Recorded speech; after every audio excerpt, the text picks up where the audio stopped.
This essay example, as well as thousands of others, is available in text format on our website for free and without registration. Simply Google Ivy Panda Free Essays.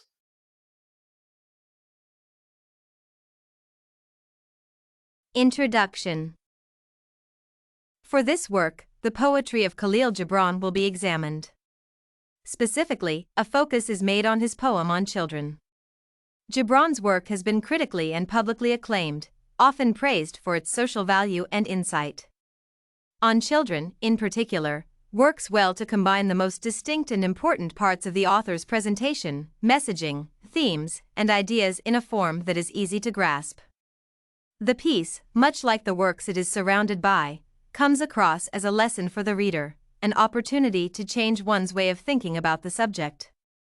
Coming into the discussion from the perspective of a guide and a teacher, Gibran presents a stance on raising children correctly. With the clever use of words, the author designates the role of a parent and a child, presents examples of exemplary attitudes in child-rearing, and argues for the importance of individual agency. The thesis statement of this paper, then, is that Gibran uses metaphor and direct instruction as its tools to discuss the subjects of parenting, authority, agency, and self-actualization. Tone, framing, and style of the poem as a direct instruction. Gibran uses a distinctive writing style in order to establish himself as an authority through writing and uses each verse as an instruction to the audience. His impact has been considerable, as this particular poem about raising children is noted for its influence on culture and child-rearing practices and culture. This method of presentation distinguishes the work from other pieces of poetry, gives it its serious tone, and makes the message more impactful. From the very first line, "Your children are not your children," Gibran sums up and delivers the entire message of this poem. Everything that comes after is a way to explain and justify this primary message.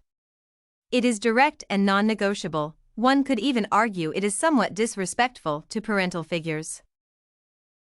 However, it is also a poignant and confrontational way to get one's point across, one that is able to capture the audience's attention and make them want to read more. Continuing with his message, Gibran further explains that one's children must not be seen as belonging to the parent but as independent beings who have had to use their parents as a means to enter this world. It is a view that shifts a child-parent dynamic considerably, providing a sense of inherent respect and power to the child.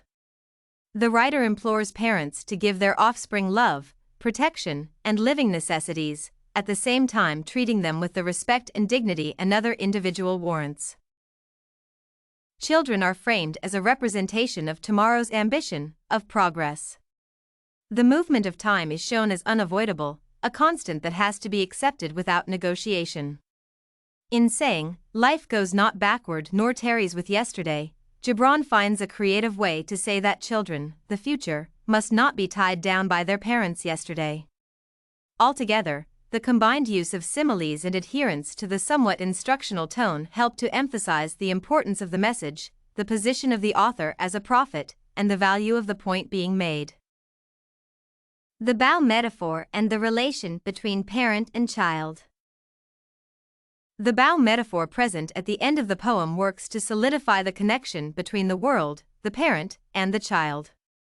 At first, the metaphor is presented to simply go along with the message explained beforehand, further instructing parents to be the start of a child's journey of living, self-discovery, and realization.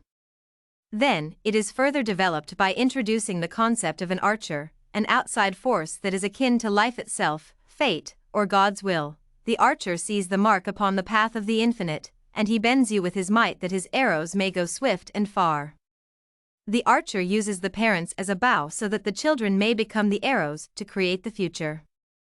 In this relationship, both the parents and their children are presented as uniquely valuable because only a bow can launch an arrow, and only the arrow can fly far into tomorrow. Conclusion. In conclusion, Kahlil Gibran's poem can be seen as an excellent example of a palpable authorial intent, tone, metaphor use, and creative writing. A combination of these aspects allows the poem to gain a clear, creative voice while also becoming more memorable and unique in the process. The ability of the author to connect inanimate objects and concepts to people's roles in society shines through, allowing him to deliver the message with a creative twist. The metaphor of the bow and arrow accurately symbolizes both the position of people in the world according to Gibran's view and his overall perception of living. There are two aspects of the work that can be seen as most striking: language use and style. Their combination serves to highlight the seriousness of the discussion as a whole, establish the position of the author, and bring in the reader. Did you like this The On Children poem by Kahlil Gibran sample? To get more works like this one, make sure to check out the database of academic paper examples at ivypanda.com. You will find thousands of samples for all your study needs.